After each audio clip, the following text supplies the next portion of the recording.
Vamos a ver uno de los usos que es más difícil para los estudiantes de español. Tenemos este ejemplo. La Torre Eiffel se construyó entre los años 1887 y 1889.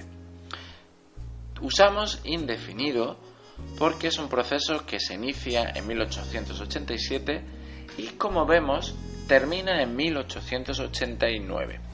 Es ahí, al final de este proceso, después de que termine la acción, después de que se construya la Torre Eiffel, cuando nos situamos en el pasado, en el año 1889.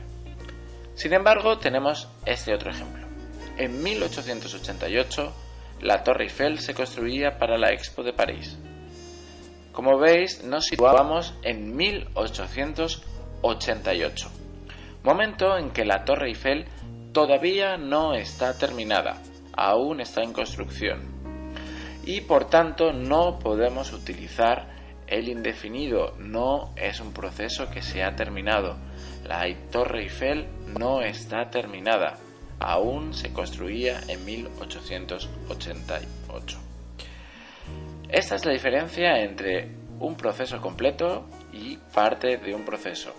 Vamos a ver otros ejemplos para entender mejor esta situación.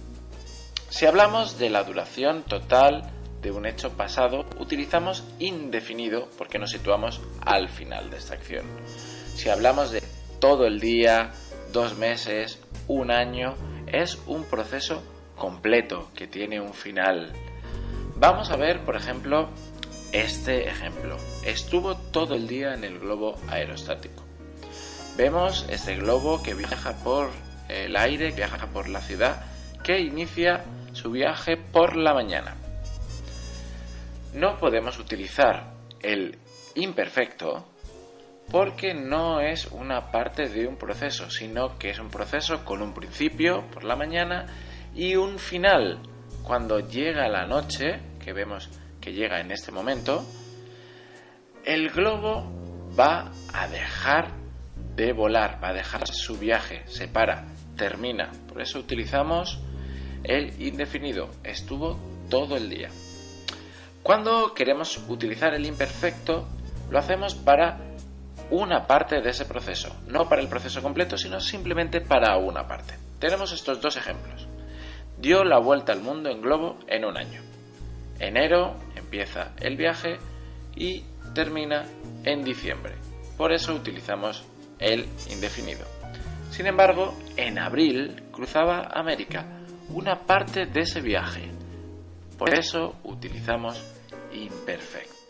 Ahora vamos a hablar de situaciones que se producen regularmente en el pasado. Para ello utilizamos el imperfecto, porque nos situamos dentro de la acción. Es como si digamos un presente en el pasado. Al igual que utilizo el presente, puedo utilizar el imperfecto en el pasado. Tenemos el ejemplo de esta mujer. Antes ella vivía en Italia. Como veis, era una acción regular en el pasado. Ahora vive en España. Antes ella tocaba el piano 2 veces al mes, situación regular en el pasado. Ahora canta en un grupo, situación en el presente. Antes bebía vino cada día es una situación regular. Ahora bebo agua. Por eso hablamos de que este imperfecto es como el presente pero en el pasado. Vamos a ver ahora una de las diferencias más difíciles de entender entre indefinido e imperfecto. Tenemos aquí un proceso como los que hemos visto antes. La Torre Eiffel se construyó entre 1887 y 1889. Un proceso con un principio y un final. La Torre Eiffel comienza en 1987 a construirse y termina en 1989. Sin embargo, tenemos este otro ejemplo. En 1888, la Torre Eiffel se construía para la Expo de París. Nos situamos en 1888. No es el principio, no es el final. Por ello, la Torre Eiffel todavía estaba en un proceso no terminado. Vemos que aún se trabaja en terminar esta torre. En 1988 la Torre Eiffel queda sin terminar. Todavía tiene esta parte sin construir, por tanto utilizamos el imperfecto, no es un proceso terminado. Por otro lado, podemos ver que cuando hablamos de la duración total de un hecho del pasado, utilizamos indefinido, porque nos situamos al final de esa acción. Por ejemplo, estuvo todo el día en el globo aerostático. Vemos ese globo que viaja por encima de la ciudad y que comienza su viaje por la mañana. El globo va surcando los tejados de la ciudad, por eso hablamos de que estuvo todo el día. No estaba, porque todo el día es una acción que tiene un principio y un final. Como vemos, ahora va a desaparecer ese sol y llega la noche. Por lo tanto, estuvo todo el día. El proceso dura desde el principio hasta el final del día. Por eso utilizamos el indefinido. Sin embargo, vamos a ver que cuando hablamos de un proceso no completo utilizamos imperfecto. Vamos a ver este contraste entre los dos. Vemos aquí el ejemplo: dio la vuelta al mundo en globo en un año. Empieza en enero y termina en diciembre. Da ese viaje alrededor del mundo. Sin embargo, si nos situamos solo en abril cruzaba América. Tenemos que situarnos dentro de la acción.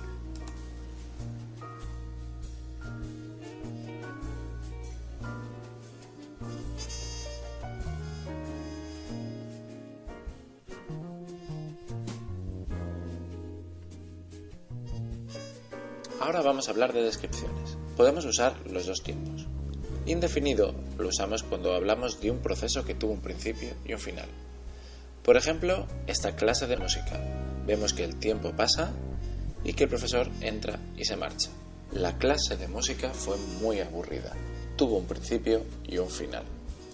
Sin embargo, cuando describimos con imperfecto, describimos personas o objetos en un momento puntual, sin movimiento, es estático. El profesor de música era muy feo. Como veis, no se mueve el tiempo. Vamos a ver otro ejemplo. Tenemos la frase comenzó a llover cuando cruzó el puente. Como vemos, esto es un indefinido y tenemos un proceso terminado. Por eso comienza a llover una vez que el puente ya está cruzado, ya ha terminado esa acción. Sin embargo, comenzó a llover cuando cruzaba el puente. Con imperfecto tenemos que el chico está cruzando el puente y en mitad del puente empieza a llover. No es un proceso terminado, por tanto, no ha terminado de cruzar el puente.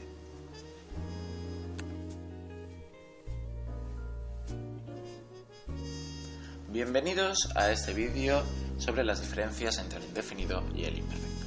Para entender esta diferencia vamos a fijarnos en dos aspectos. El momento del proceso, si el proceso está terminado o no terminado, y el lugar desde el que miramos la acción, si estamos dentro o fuera de esa acción en el pasado. Para ello vamos a ver un par de ejemplos. Usamos indefinido cuando contamos un proceso terminado y nos situamos después. Por ejemplo, tenemos este bosque que empieza a arder, continúa ardiendo y finalmente desaparece el fuego y desaparece la vegetación. Es entonces cuando situamos nuestra visión, nos situamos después de esa acción. Sin embargo, cuando usamos el imperfecto, el proceso que mostramos no está terminado. Por ejemplo, con esta situación, el fuego quemaba el bosque. El fuego, en nuestra imaginación, continúa en el pasado. Es algo que no ha terminado. Por eso nuestra visión aún ve ese fuego ardiendo y nos situamos dentro del bosque, no fuera como en la otra situación. Estos dos aspectos, el momento desde el que miramos la situación y también si el proceso está terminado o no terminado, constituyen los principales ejemplos. Después vamos a ver otros ejemplos más en los siguientes vídeos en gramaticacognitiva.es.